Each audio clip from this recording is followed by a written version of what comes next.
But picture this, say it's been a lousy day and you go back to your room and your roommate's there and they're kind of cranky, they're irritated, and they say something that really kind of ticks you off. So you kill them. Now, they take you to the judge, but it turns out the judge is your father, and you say, oh, this is awesome. Dad, let me go. You love me, don't you? Yeah, I do love you, son, but I can't. Come on, you love me, don't you? Yeah, but I'm a judge, and you killed your roommate. Come on, don't you love me? Yes, I do, but I can't forget about justice and truth. And so he bangs down the gavel, and he says, you're guilty. But because he's just.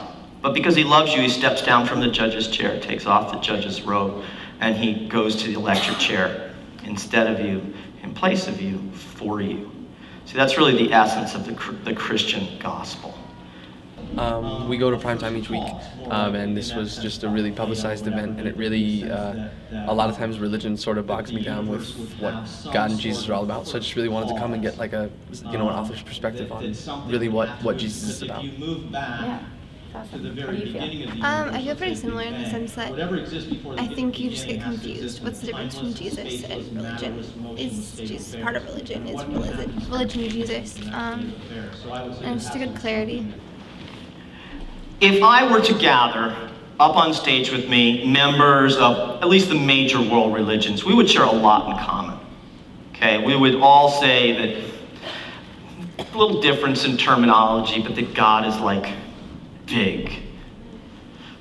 He's big, he's good out there.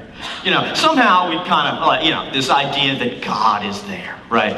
All right, yeah, God's there. We'd also agree that we as people really do some horrible, mean, awful things. I'd look down the aisle and I'd say, does anyone here like rape? No, Rick, don't like rape. How about murder? No, don't like murder. How about torture? No, don't like torture. I mean, there would be agreement, right? That we do these horrible things and that these things are not good. That they're not just preferences.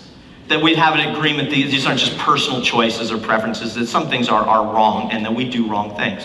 Third, we would all agree that this badness separates us from God. This existential sense that God is there but kind of sleeping, this sense that we are removed from him, is because of our evil and our sin and our selfishness and our wars and our murder and our genocides, and that we are separated. So now follow me.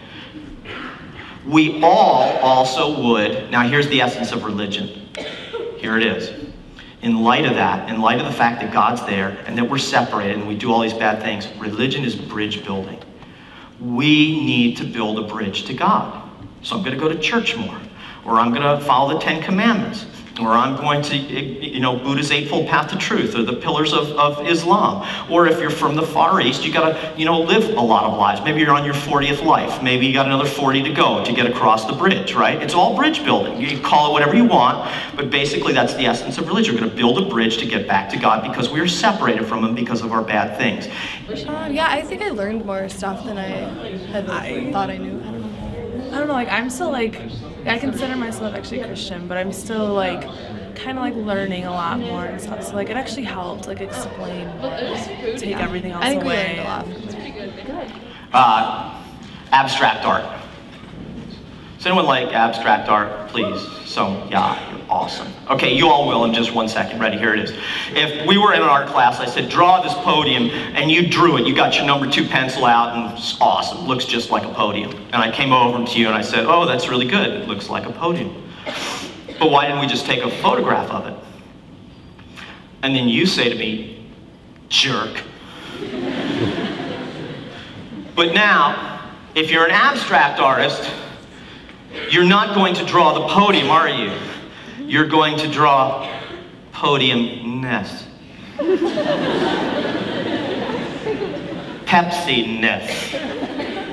You're going to draw the essence of what a podium is. You're going to draw the essence of things, or what they really are, not what they look like on the outside.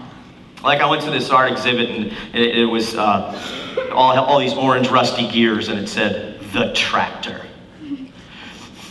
And it didn't look, obviously, it's just gears. It doesn't look like a tractor. But the more you looked at it, the more you thought, this is tractor-ness. It's achieved a state of tractorhood. And likewise, I mean, this is Jesus' manner of self-disclosure. Okay, people are looking for a glowing fireball. And he shows up, and yet again, people who have been looking, who have always wanted to know love and God and truth and justice and mercy, look at him and say, well, you know, the sandals have thrown me off, but when I listen to you, you know, you're the tractor. I get it. I see it. Okay, do you see the beauty in this manner of self-disclosure? Why it's critical to your freedom? Why Jesus is sleeping? See, there are no knockdown, drag-out arguments for God, and God doesn't want there to be. If you want to find God, there are arrows and pointers everywhere. Love and dreams and, you know, mathematics and mercy and justice and compassion and poetry and art. But if you don't want to find God, you can come up with survivalistic explanations for these things if you want, right? And here's the strange thing, and here's why philosophy, in a sense, never finds confluence, right? Never agrees. Why you can find as many PhDs that believe in God as who don't. You would think they'd come to some agreement, right? No, because people believe in the end what they want to believe.